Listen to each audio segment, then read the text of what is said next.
And so here is tangible evidence that the United States has now taken over from Britain as a senior partner. Evidence number 2. At the end of the Second World War, in 1945, the international community came together in a conference in Bretton Woods in upstate New York to create a new international monetary system.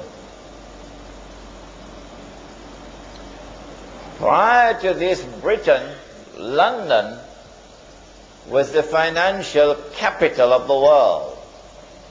Ever since the Bank of England was established maybe 200 years earlier, London was the financial capital of the world.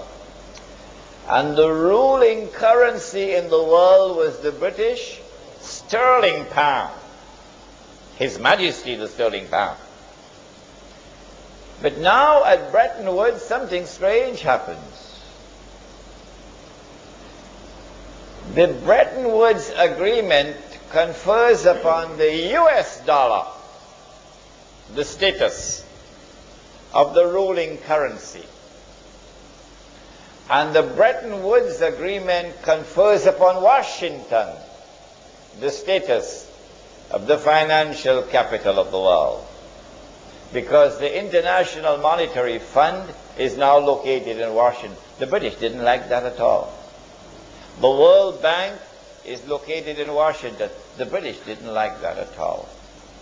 So here is the second tangible evidence that Britain has now conceded and the United States has now taken over as the ruling power in the world. And then came a third and even more dramatic evidence.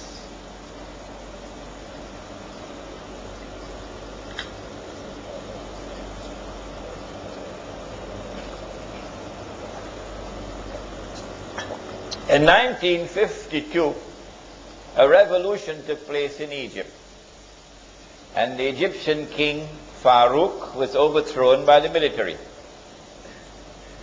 The military put General Muhammad Naguib, or Najib, as the president. But he was like a figurehead, really, because there were a group of officers who really controlled the thing.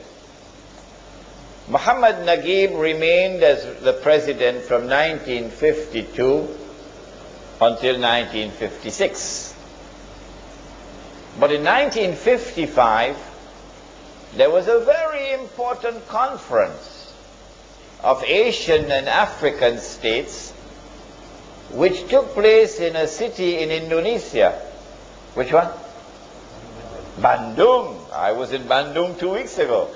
Bandung, water in Bandung very cold. When you take your bath in the morning, very cold water. At the Bandung conference, it is not Muhammad Naguib who goes to represent Egypt, but rather a man named Gamal Abdel Nasser. That's a sign of who is in charge. The next year, 1956, Gamal Abdel Nasser replaces Muhammad Naguib as the president of Egypt. Shortly after that, same 1956, he nationalized the Suez Canal. Who built the Suez Canal? The French. Ferdinand de Lesseps was the French engineer.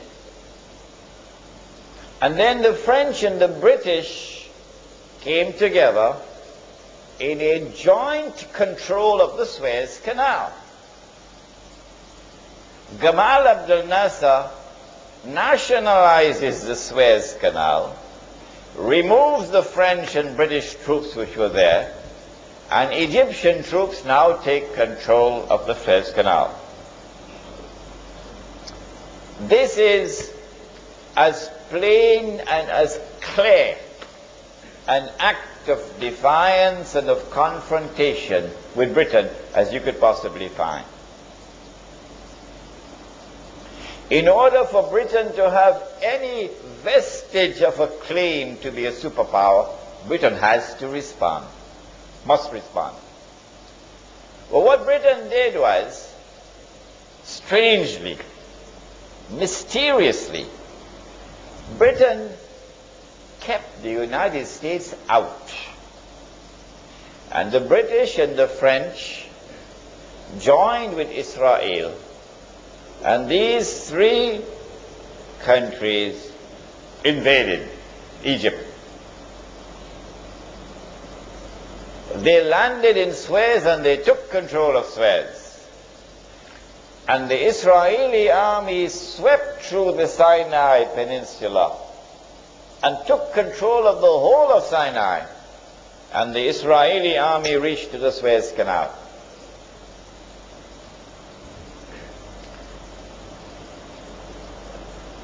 General Dwight Eisenhower said, "No, I will not allow this. Go back." Can you tell Britain that? Withdraw your troops, go back. Will Britain obey? Sir Anthony Eden was the British Prime Minister. Guess what Britain had to do? Britain had to withdraw its troops. And France had to withdraw its troops. And the state of Israel had to withdraw its troops back to Israel. Because the American president said, "No, I will not permit it. Go back." So here you have the third, the most dramatic of all evidence that the United States of America has now taken over from Britain as the ruling power in the world. And that the United States of America still has this strategic relationship with the State of Israel. I have taken pains to mention dates because I want you to calculate.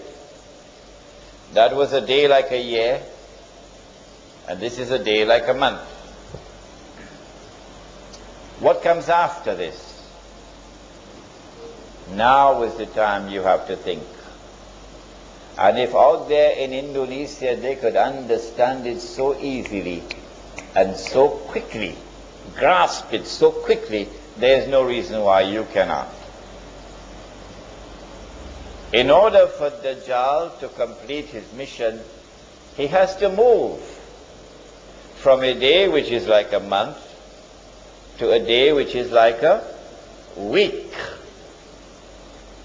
If when he was in a day like a year, he was in one territory, and that was the ruling territory, the ruling power, and then in a day which is like a month, he moved to another territory, and that country became the ruling power, it follows therefrom that when he moves to a day which is like a week, he will move to a third place, a third country.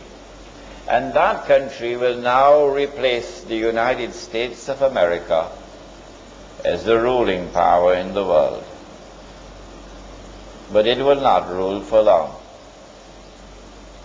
Just a short time. Which will be that territory?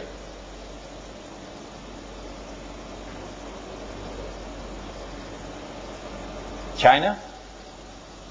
Ready? You think so? Anybody else? Israel, of course. Of course, Israel.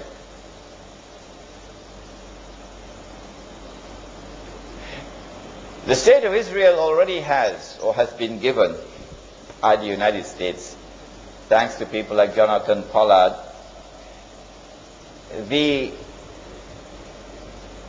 nuclear know-how. The State of Israel has enough nuclear weapons, enough thermonuclear weapons to lay claim to be a superpower already.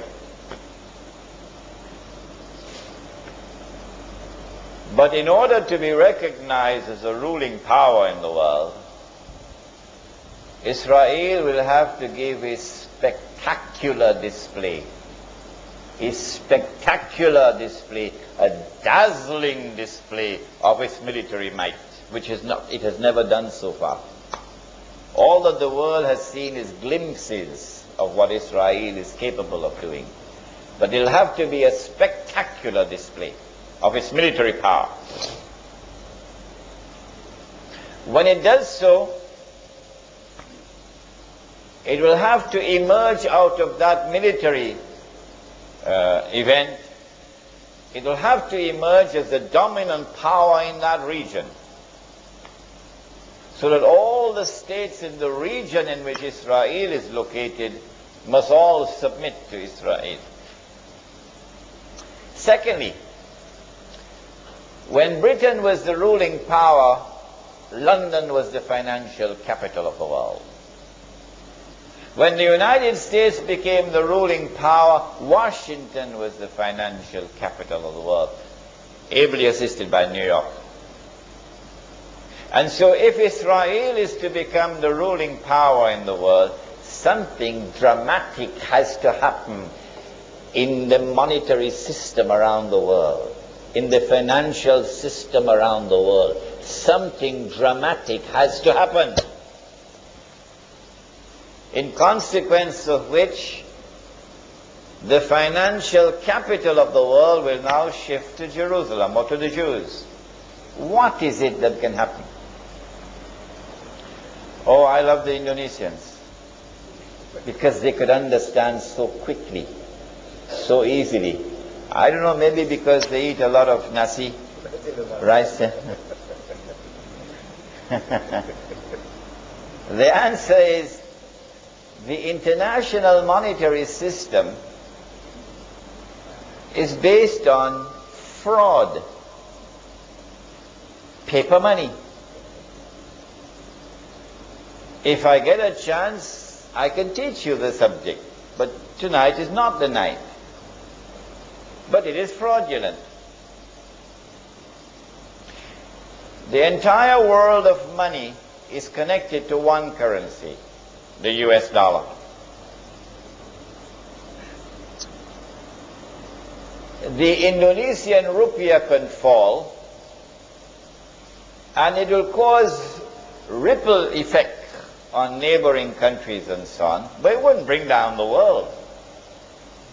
The Turkish lira could be ready for Salatul Janazah, which is almost what is happening now. Turkish lira. But it would not bring down the world of paper money. But if the US dollar collapses,